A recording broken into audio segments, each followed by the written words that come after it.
খবর পেয়ে উদয়ের বাকি বন্ধুরাও চলে এলো। এসে উর্মিকে বোঝাতে লাগলো আর সান্ত্বনা দিতে লাগলো। অনেকক্ষণ বোঝানোর পরে উর্মি শান্ত হলো।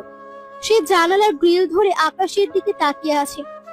সবকিছু কেমন যেন থমকে আছে। কোথাও কোনো শব্দ নেই, নেই বাতাসের সনসন শব্দ, নেই পাখির কিচিরমিচির ডাক। আকাশটাও কেমন যেন কালো হয়ে আছে। মনে হয় আকাশটাও আজ কেটে দেবে। একটা তৃষ্ণার্ত কাক যেমন পানির জন্য এদিক সেদিক ছুটে বেরিয়েছিল, ঠিক সেইভাবে উর্মির মনও এদিক সেদিক ছুটে চলছে, শুধুমাত্র একটিবার জানার জন্য তার উদয় কেমন আছে। উর্মি চুপচাপ দাঁড়িয়ে ভাবছে তাদের সেই ধাক্কা খাওয়া প্রেমের কথাগুলো, আর চোখ থেকে অঝরে অশ্রু ঝরছে। অনেকক্ষণ পর ডাক্তার বের হলো। ডাক্তারকে বের হতে দেখে উর্মি দৌড়ে তার কাছে গেল। স্যার প্লিজ বলুন আমার উদয় কেমন আছে। ও ভালো আছে তো? প্লিজ চুপ করে থাকবেন না। দেখুন, শান্ত হন। আমরা উদয়কে প্রাইমারি ট্রিটমেন্ট দিয়েছি আর কিছু টেস্ট করিয়েছি। রিপোর্ট হাতে না আসা পর্যন্ত কিছু বলা যাচ্ছে না। আমার উদয় ভালো হয়ে যাবে তো? আল্লাহকে ডাকুন, আমরা যা আশঙ্কা করেছি তা যেন না হয়। মানে? কিছু না, আমি এখন আসছি। এরপর ডাক্তার চলে যায়। উর্মি দৌড়ে তার মায়ের কাছে যায়। ও মা, মা তুমি বলো না আমার উদয়ের কিছুই হবে না। উদয় ভালো হয়ে আমার কাছে আসবে, বলো না। উর্মির আম্মু কিছুই বলতে পারছেন না, শুধু তিনিও মেয়ের কষ্টে চোখ থেকে পানি ফেলছেন। উর্মি শান্ত হ, এমন করিস না। ভাইয়া কিভাবে শান্ত হব? তুই তো জানিস আমি উদয়কে কতটা ভালোবাসি। আমরা জানি উর্মি, আর সেই বিশ্বাস থেকেই বলছি তোমার উদয়ের কিচ্ছু হবে না, ও ঠিক ভালো হয়ে আসবে।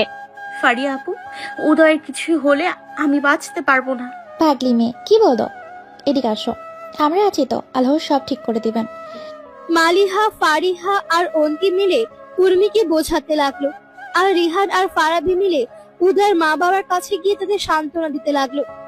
কয়েক ঘন্টা হয়ে গেল। একজন নার্স এসে উদয়ের মা বাবাকে বলল যে তাদের স্যার তাদের সাথে কথা বলতে চান। উর্মিও তাদের সাথে যেতে চাইলো, কিন্তু ফারাবি উর্মিকে বাইরেই থাকতে বলল। ডাক্তারের চেম্বারে বসে আছে উদয়ের মা বাবা, পাশে রিহান আর ফারাবি দাঁড়ানো। কিছুক্ষণ পর ডাক্তার আসলেন। তিনি মুখ গোমরা করে বসে আছেন। আমার ছেলেটা ভালো হয়ে যাবে তো? ওর কিছু হয়নি তো? প্লিজ স্যার, চুপ করে থাকবেন না, কিছু বলুন। আসলে আমি কিভাবে কথাটা যে বলি সেটাই বুঝতে পারছি না। কি হয়েছে আমার ছেলের? প্লিজ বলুন। আসলে আমরা পরীক্ষাটা কয়েকবার করিয়েছি, কিন্তু ফলাফল সেই একই। কি হয়েছে উদয়ের? উদয়ের ব্রেন টিউমার।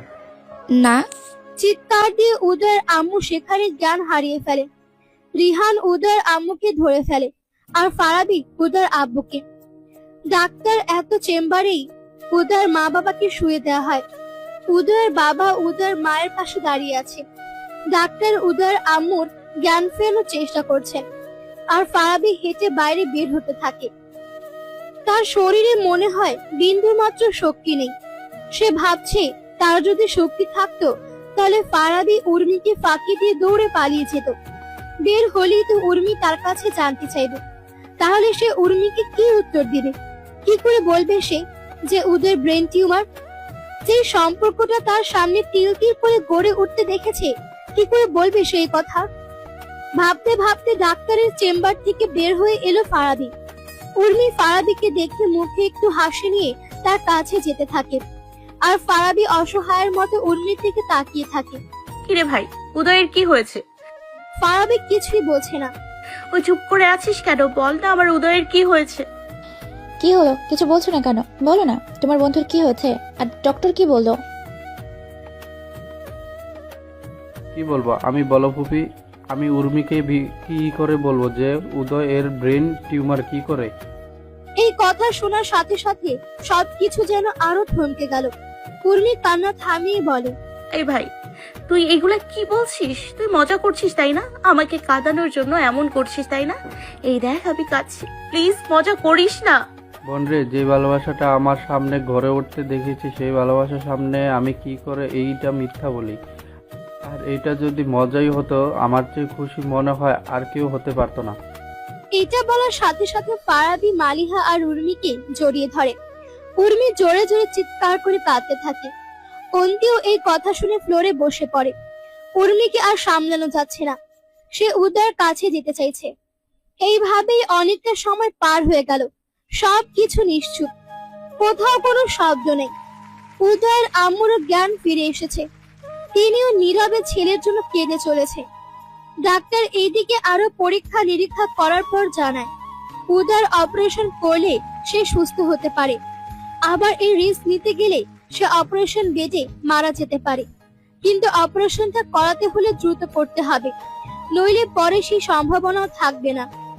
এর মাঝে উদয়েরও জ্ঞান ফিরে এলো, সবাইকে জানানো হলো।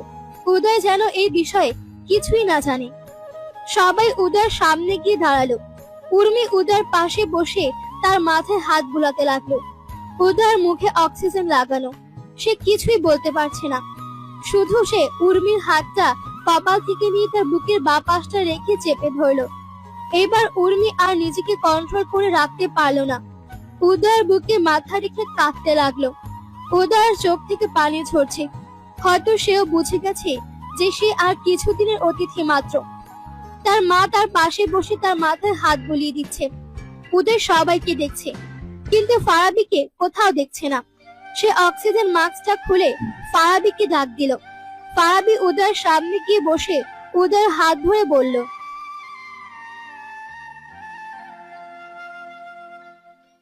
সে খেয়াল করে দেখে উদয়ের চোখ দিয়ে পানি ঝরছে। সে উদয়ের চোখ মুছে দিল। একদিন পর উদয়কে হাসপাতাল থেকে নিয়ে যাওয়া হলো। এইদিকে উর্মির আম্মু আব্বু উর্মিকে বোঝাতে থাকলো যে মা, জীবনটা এইভাবে শেষ করে দিস না। আর আমরা বাবা মা হয়ে কিভাবে পারবো এইসব মেনে নিতে? বাবা, আমি যদি উদয়ের সাথে একদিনও সংসার করতে পারি তাহলে সেই একদিনের সুখ নিয়ে আমি আমার সারাটা জীবন পার করে দিতে পারবো। আর তোমরা যদি বলো ওকে ছেড়ে আসতে, তাহলে যে আমি মরেও শান্তি পাবো না। মেয়ের ভালোবাসার জেদের কাছে হেরে গেল তার বাবা মা। পরের দিন তার বাবা মা উর্মি সহ উদয়ের বাসায় গেল। উর্মির বাবা মা উদয়ের সাথে উর্মির আজই বিয়ে দিতে চায়। উদয় এসব শুনতে পেয়ে উর্মিকে ডাক দিল। কি করছো এইসব?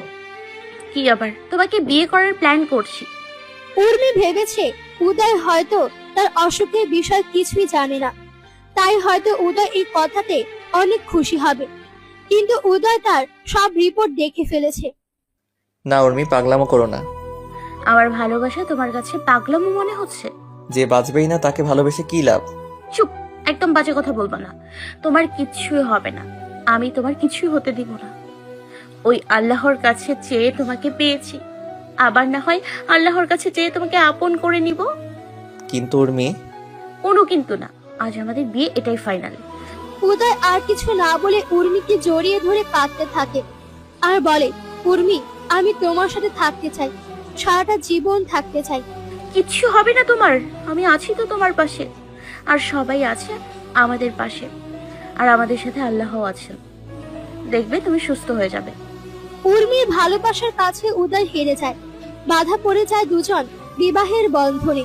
তার বন্ধুরা এসে উদয়ের বাসর ঘর সাজিয়ে দেয়। যদিও ঘরটাকে তারা খুবই সুন্দর করে সাজিয়ে দিয়েছে, তারপরও মনে হচ্ছে কোথাও কোনো প্রাণ নেই। উদয় এসে দেখে তার বন্ধুরা মুখ গোমরা করে আছে। তোরা এইভাবে মুখ গোমরা করে বসে থাকবি?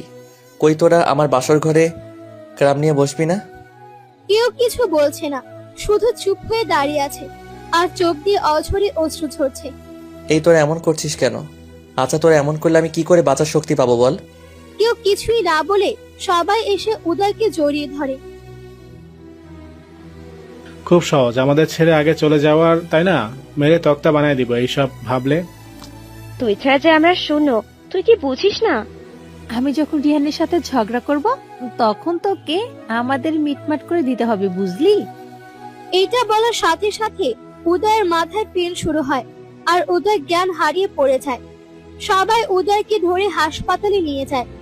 উদয়ের জ্ঞান ফেরার পর দেখে উর্মি উদয়ের পাশে বসে আছে, তার চোখ থেকে পানি পড়ছে। এই পাগলি মেয়ে, কাঁদছো কেন? ডক্টর আজকেই তোমার অপারেশন করবে। কথাটা শোনার সাথে সাথে উদয়ের মুখটা ছোট হয়ে গেল। সে কিছুই না বলে উর্মির মুখে হাত বুলাতে লাগলো। একটা কথা বলি উর্মি, বলো।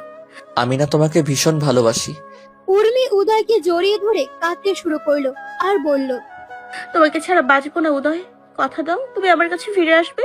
তুমি যদি ফিরে না আসো এই উর্মিও কিন্তু হারিয়ে যাবে। প্লিজ আমাকে রেখে যেও না, আমি যে তোমাকে ভীষণ ভালোবাসি। উদয় কিছুই বলছে না, কেননা উদয় আবার জ্ঞান হারিয়ে ফেলেছে।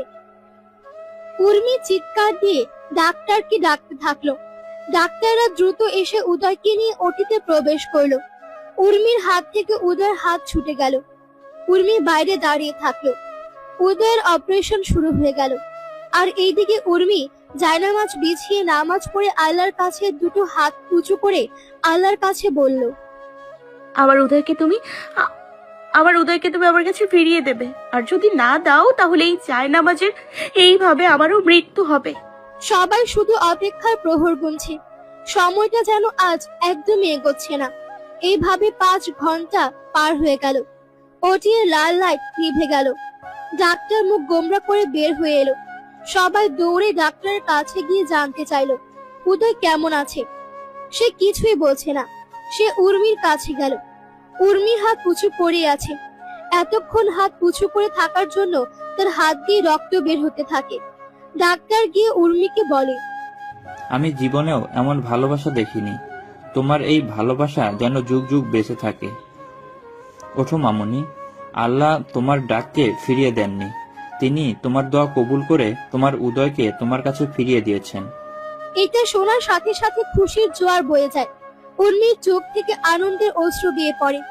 আল্লাহর কাছে শুকরিয়া আদায় করে জায়নামাজ থেকে উঠে উদয়ের পাশে গিয়ে বসে। উদয়ের জ্ঞান ফেরার সাথে সাথে দেখতে পায় উর্মি তার বুকে মাথা রেখে শুয়ে আছে। সে তার হাত দিয়ে উর্মির মাথায় হাত বুলালো। কি খুব ভয় পেয়েছিলে তাই না? চুপ, এসব কথা একদম না। ওইটা অতীত, ভুলে যাও ওইটা। ওইটা তো ভুলেই যাব, কিন্তু আমাদের যে বাসরটা এখনো বাকি আছে। খুব দুষ্টুমি হচ্ছে তাই না? একটু। এরপর এক এক করে সবাই চলে এলো।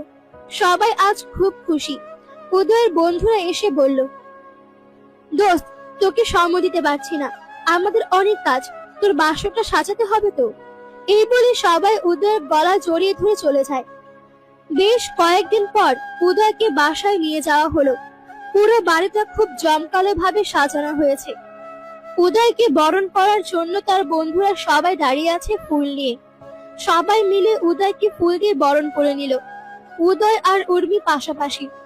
ফারিহা, অন্তি আর মালিহা মিলে উর্মিকে নিয়ে গেল বউ সাজাবে বলে, আর বাকিরা উদয়কে। বাসর ঘরটাকে খুব সুন্দর করে সাজিয়েছে। আজকে ঘরটাকে দেখে মনে হচ্ছে ঘরটাও হাসছে। সেখানে বিছানার মাঝে উর্মি চুপটি করে বসে আছে। উদয়কেও সে ঘরে ঢুকিয়ে দেওয়া হলো। এইসব ফারাবি বলল। এরপর উদয় তাকে জড়িয়ে ধরে। ফারাবি হ্যাঁ বলে দরজা লাগিয়ে দিয়ে উর্মির কাছে গিয়ে বসে। গিয়ে উর্মির ঘোমটাটা উঠিয়ে দেখে উর্মি লজ্জায় লাল হয়ে আছে। আমার লজ্জাবতী বউটা যে এত সুন্দর আমার তো জানা ছিল না। এইভাবে বললে একদম ভালো হবে না কিন্তু। তাহলে খারাপটা কি হবে? জানি না। আমি জানিয়ে দেই তোমাকে। জানি না। দাঁড়াও, তোমার জানি না বের করছি। ডিয়ার ফ্রেন্ডস, বাকিটুকু আপনাদের জন্য না, এইটুকু শুধু উর্মি আর উদয়ের ভালোবাসার জন্য। যেই ভালোবাসা সকল বিপদকে হার মানিয়ে দেয়। এমন ভালোবাসা থাকলে যে কোনো বিপদকে হার মানানো যায়, হোক সেটা গল্পে বা বাস্তবে।